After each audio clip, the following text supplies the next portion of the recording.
Hello, welcome back to this channel. Before I delve into today's proceedings, let me share with you a couple of updates from happening since yesterday.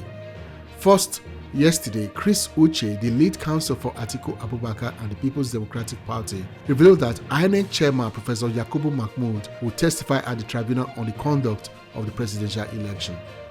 Speaking to the tribunal, he said he did not want the respondents, that is INEC, especially Mr. Tinubu and APC, to be caught by surprise.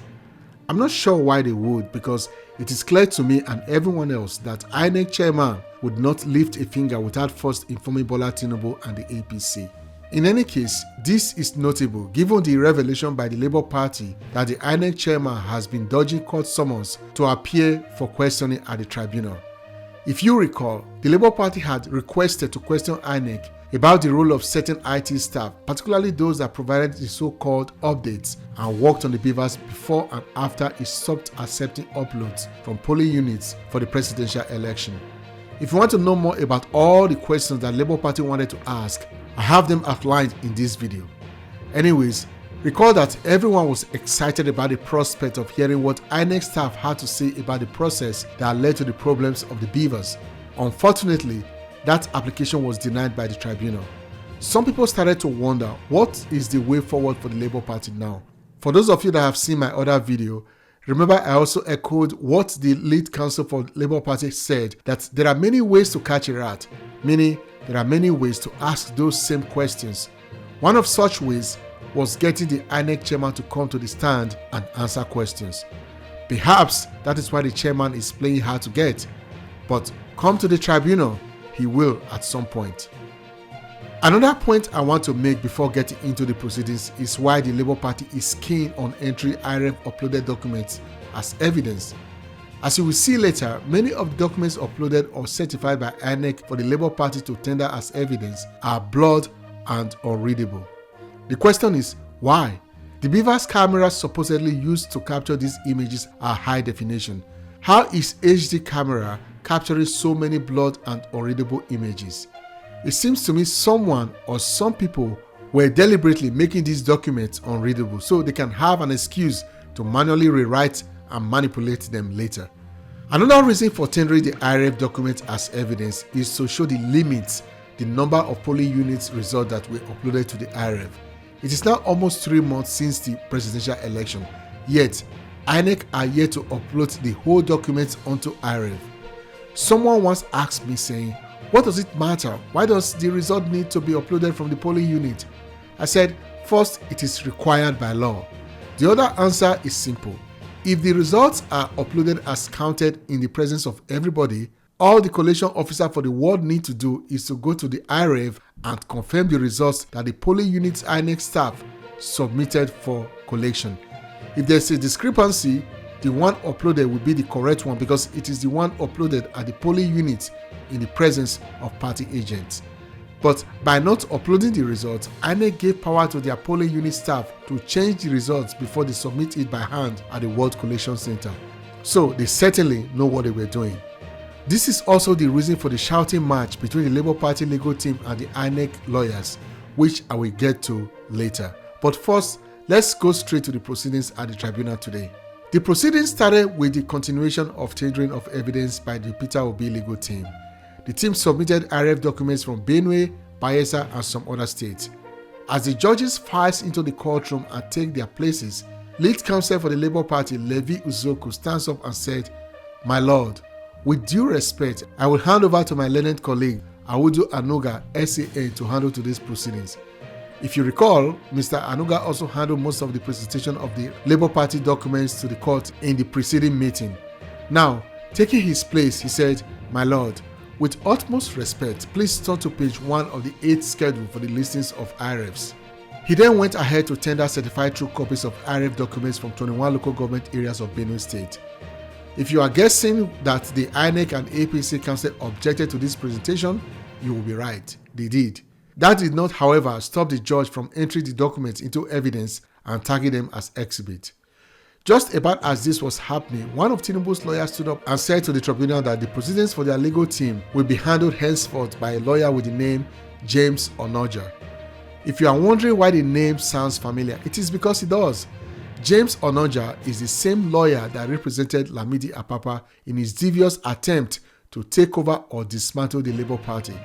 If anyone is still in doubt whether the so-called oraclist of Ile-Ife is a paid Tinubu agent, well, now you have your answer.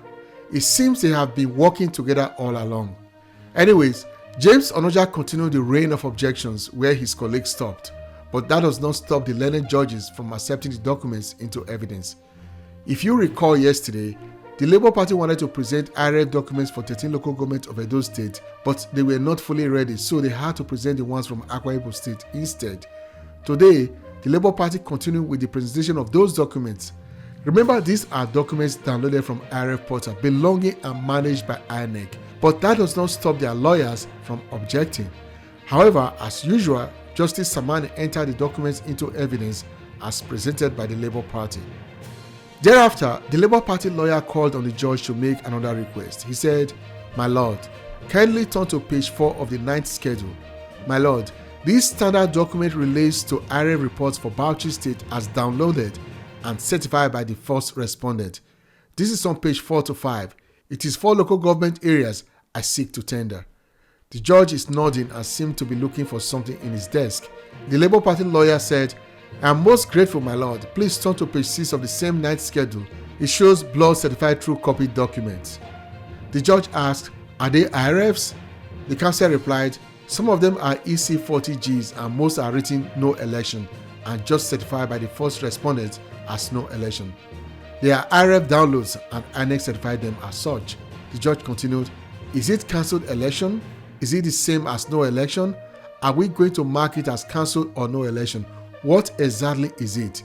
Cancelled election or no election?" It is obvious that the documents weren't making any sense. The Labour Party counsel attempted to explain, saying the reason given is cancelled election and in some, no election.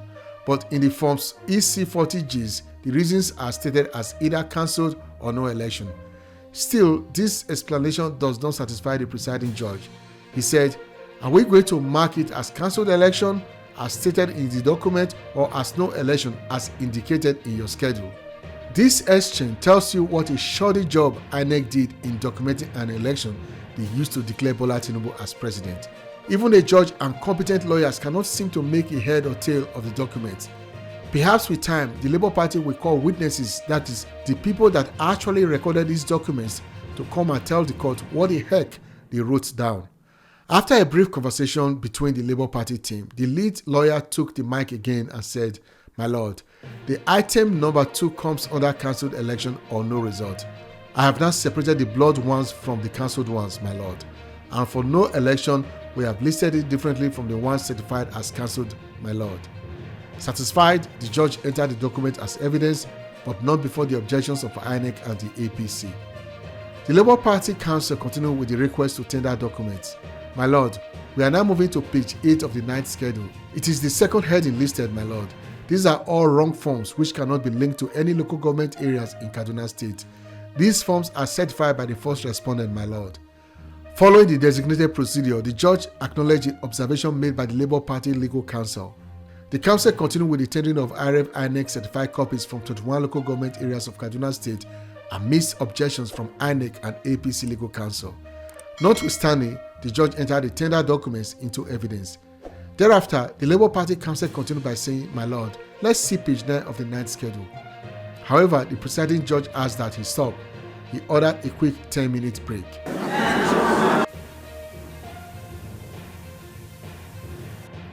When they returned, the Labour Party legal counsel tendered evidence for 7 other states.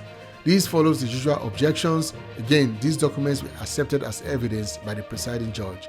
It is at this stage the fireworks I mentioned earlier started. Get ready. The Labour Party lead counsel said, "My lord, I brought to the attention of the lead counsel of the INEC that the office of the chairman of INEC has consistently refused to accept the subpoena of the release of documents despite the efforts of this court. The lead counsel has graciously asked me to give him the copy of the subpoena or give it to any member of his team, so I will get a copy and send it to him once I'm done with these proceedings." The Labour Party counsel is right, of course, for calling out the INEC chairman for dodging the subpoena to deliver documents. But the lead counsel for INEC has to earn his pay. He said, "My Lord, it is now a pattern for the petitioner to use INEC as their reason when they want to seek for adjournment. Some of the letters are far back as March, April, and May, and they keep on saying INEC is refusing to release the documents to them. Don't use INEC as a whipping code every time. If they have nothing to do today, they should just say it and request for adjournment. We have no problem for their adjournment. It means we will eat lunch early today. It is very unfair and uncharitable what he is doing." PDP also submitted subpoena and the subpoenas have been received. As expected, the Labour Party Council was not going to take this lying down, especially given how long they've been trying to get INEC to release the documents.